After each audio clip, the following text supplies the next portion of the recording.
Hey everyone, and welcome back to the channel. Alright, so quick question. How many apps do you currently have open just to move money around? One for your crypto wallet, one for your bank, maybe a third just to convert between the two and eat the spread. Yeah, that's the problem we're looking at today. I'm digging into DogPay, a platform that's positioning itself as a single hub for spending, receiving, converting, and managing funds across both fiat and crypto, all in one place. No advice here, no get rich promises. I just want to show you what's actually on the platform and let you decide if it fits your workflow. Let's get into it. This video is for educational purposes only. I am not your financial advisor. This does not constitute financial advice. Please do your own research before making any investment. So here's the homepage. First thing you'll notice, it's split right at the top between individuals and businesses. That's actually a smart signal because a lot of these crypto fiat platforms try to be everything to everyone and end up confusing about who they're actually built for. DogPay separates that out immediately. Scrolling down, the tagline is pretty direct. Spend, receive, and manage your money between fiat and crypto worldwide from one platform. Under products and solutions, you've got a menu that breaks into a handful of core pieces, and let's just walk through them one at a time because this is really where the meat of the platform is. Before I click into anything, let me set the scene on why this category even matters. If you're someone who gets paid in crypto, say you're a freelancer or you're running a small SaaS business, you eventually hit this wall where you need that value to become spendable real-world money. Rent doesn't take USDT. That's the gap platforms like this are trying to close. Okay, so back on the site, the first product is the DogPay card, virtual and physical cards that let you spend crypto pretty much anywhere. Think of it like a debit card, but the balance behind it is your crypto holdings converted at the point of sale. Next is personal banking. This is framed as your personal setup for international transfers.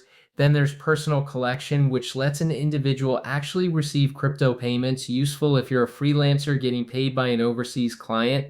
Then it shifts toward the business side, global bank accounts, which are multi-currency accounts for operating internationally, banking as a service, so companies can spin up virtual bank accounts for their own users through a single API.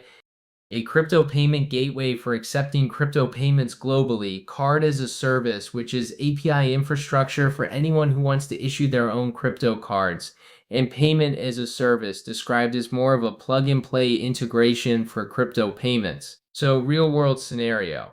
Say you run a small SaaS product and you want to let international users pay in crypto without building your own infrastructure. That's basically what the payment as a service and gateway products are aiming at.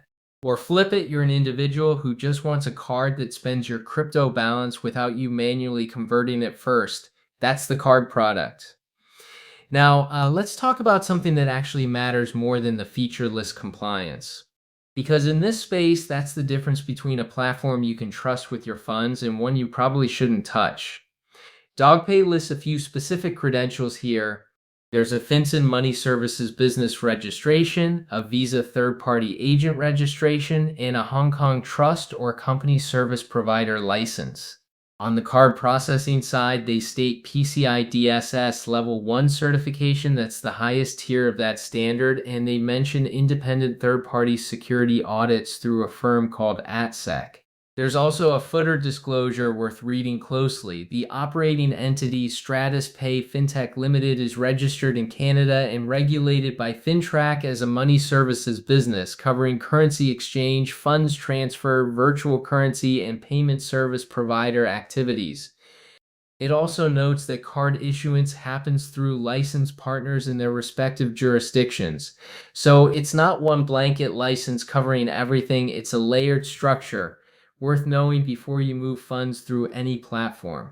All right, let's talk onboarding. What does actually getting started look like? From the homepage, you've got a Get Started button front and center alongside Sign Up and Log In the top nav. Standard flow for a platform like this. You'd create an account, go through identity verification, that's the KYC piece the site references under its compliance standards, alongside KYB for businesses and KYT for transaction monitoring, and then link or fund your account before you can start using the card or transfer features. I'll say this generally, not just for DogPay, always double check you're on the actual official domain before entering any personal or financial info and enable whatever two-factor authentication option is offered.